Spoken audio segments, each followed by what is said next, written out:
UVA tipping off in about 26 minutes against West Virginia. Couple things. Number one, Jerry West is not on the West Virginia roster, and Bob Huggins, for the first time in a long time, is not coaching. Two Hall of Famers.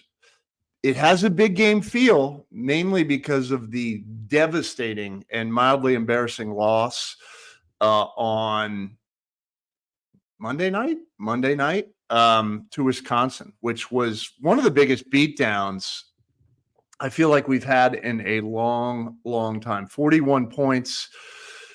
Not a lot to take from that. If you watched our broadcast from the last game, we took a couple positives. Free throw shooting looked better, and Reese Beekman certainly asserted himself in the second half of that game. But other than that, it was gross. It was it was like going to the Chinese buffet near the airport for Thanksgiving. It was disgusting.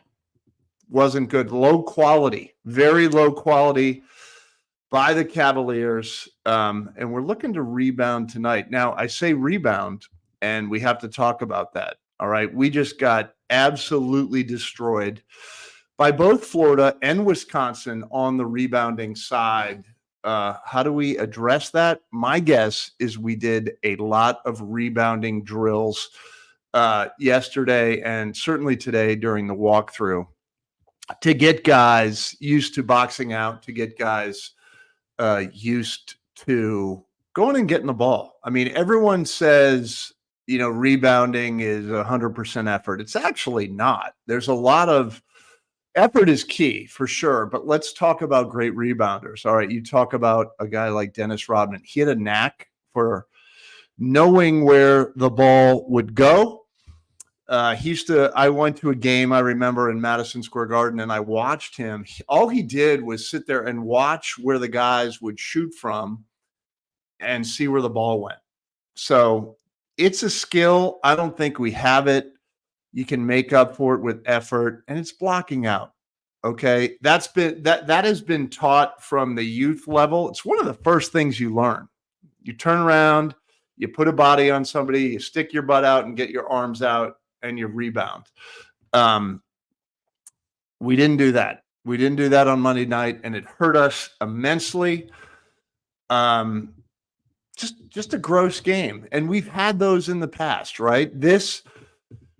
I have to admit, I was massively wrong. I made the comment early in the year, call it 2 weeks ago, that because of the talent that we had on the offensive side of the ball, playing Charleston Chew State, North Carolina A&T, and Texas Southern, that I didn't think we would actually get into these moments where we couldn't score. But guess what? It happened again. We went into a drought that was awful, and we just couldn't get out of it. We never recovered. And I'm hoping tonight we don't see that. We do have, let's put a positive spin on this, okay? We've got some guys. Oh, Mark is texting me. He's got a diaper emergency with his little guy. So that's important. Let's talk about that. Let's talk about diaper emergencies. Actually, let's talk about scoring droughts. Okay. I was shocked by how hard it was for us to score. Wisconsin's a good team. All right. They play in the Big Ten, which now has, 37 teams in it, but it's still called the Big Ten. That's for another day. That team has athleticism, positional length, height, talent, and we got exposed. I mean, that wasn't like a, 9-11, 12-point loss. That was a beatdown. And what I really want to see tonight,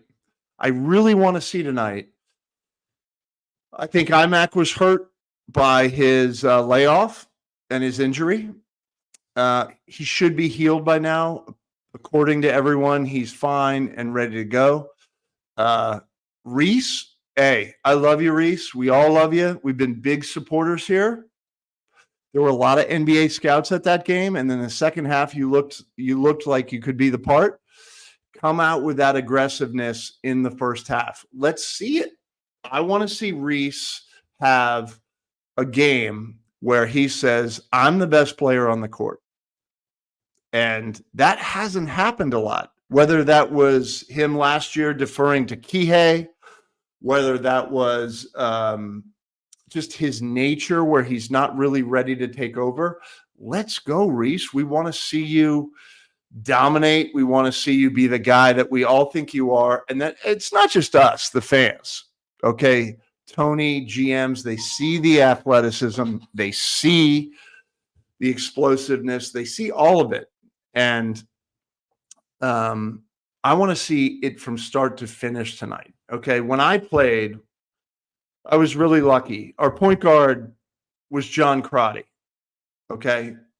Wow, was that guy a competitor? Crotty would, race you through the meal line at, at,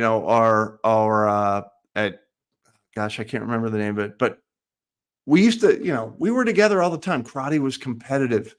Guy was always ready. Then we had Corey Alexander. Then we had Doug Smith, who came in and did such a great job. Dougie Fresh, you guys know him well. They were ballers. They were gamers. I want to see Reese kind of throw caution to the wind. We haven't seen it a lot. And I want to see what he can do when he throws caution to the wind. My guess is that he's going to be the best player on the court. By far the best player on the court. But he's got to feel that attack. Okay. We had a conversation today with some guys from Forum, some of our crew here at Locker Room Access. We talked about our offense, and we kind of came up with we're looking at it. We always run blocker mover. There's guys screening. We don't have screeners screening. It just looks like we're running a play that's eventually going to break down and someone has to shoot. And that has to end tonight, because 2 years ago, there was a blueprint to beat us. All right. And I think Wisconsin may have discovered that the other night. And hey, we can't be this early in the season. We're late November. Hold on. I don't know. It looks like I'm solo here. Okay. I'm just going to roll with it. All right. Roll with me, people. I send in questions. But I think I'm on my own tonight. Shout out Doug Smith's son, Kyle, turns 21 tonight. He's out in the city having some fancy dinner. Honestly, I think Taco Bell is a respectable Mexican restaurant. And Doug, don't be embarrassed about it. It's awesome. I love it. I'd have it. If I had it right now, I'd eat a mound of Taco Bell. Back to basketball. I want to see Reese explode. It hasn't happened a lot. He hasn't done it very often. He either can't do it or he hasn't done it. No more excuses. Kihei's gone. You're playing with a bunch of guys that can hoop. IMAC, shooter, let it fly. Rhodey, I know you were ball dominant last year and you played in a small conference that no one cared about. Let's see how you do. Let it fly. Groves, I like Groves. Groves has skills. He's a little bit reminiscent of some shooters that we've had in the past that come in and just shoot for a living. Ryan Dunn, so active and great against the small teams. Now you got another big team. Let's see how you do. We got Henske here. My boy Tommy Henske. Will we see both Jordan and Blake playing on the court at the same time? Wow, it's a tough one. It's a good question, Henske. Minor's a bit of a mystery to all of us. I feel like, remember that show Unsolved Mysteries? He's kind of like the main character in it right now. We don't know if he's good, but my sense is he's a good player who might be struggling with the adjustment to the ACC. All right. Happens to freshmen, happens to transfers. He wouldn't be unique in that discovery, but oh my God, let's see if you can do it. Buchanan, who I'm calling Buck. Okay, my sister married Brian Buchanan, the baseball player from UVA. They call him Buck. I'm calling R. Buchanan Buck. Buck, big time game against Florida. Stepped up, stepped out, looked great. We were all excited. He's laid a couple stinkers since then, but he's a first year. Okay, he is a first year. Let's stick with him. Let's support him because he's got the look, the body, and everything we want to see. And I don't think he's one of those guys that's going to leave after 2 years.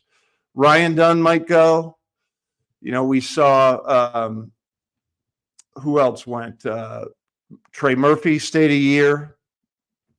He's not in that category. He's a guy that could play here at least 3 years. So let's develop him. Let's get him going. Let's keep him part of the program, even when he has a bad game. We have had a lot of I got a notice here. Battery is running low. I don't know what that means. I'm plugged in. I want to see, here's what I want to see tonight. Aggressiveness. I said to Fresh that the most thinly traded commodity for Virginia basketball under the Tony Bennett era, and I will say post-national championship, is joy. It's a thinly traded commodity. If you watch games, and I watch a lot of basketball, I watch Virginia, I watch anyone who plays. If it's on, I'm watching. There's joy. There's smiling. There's we don't necessarily have that. We've had moments of it, but I want to see the guys let it go, let it fly, do more than what they think they're capable of. So, good example.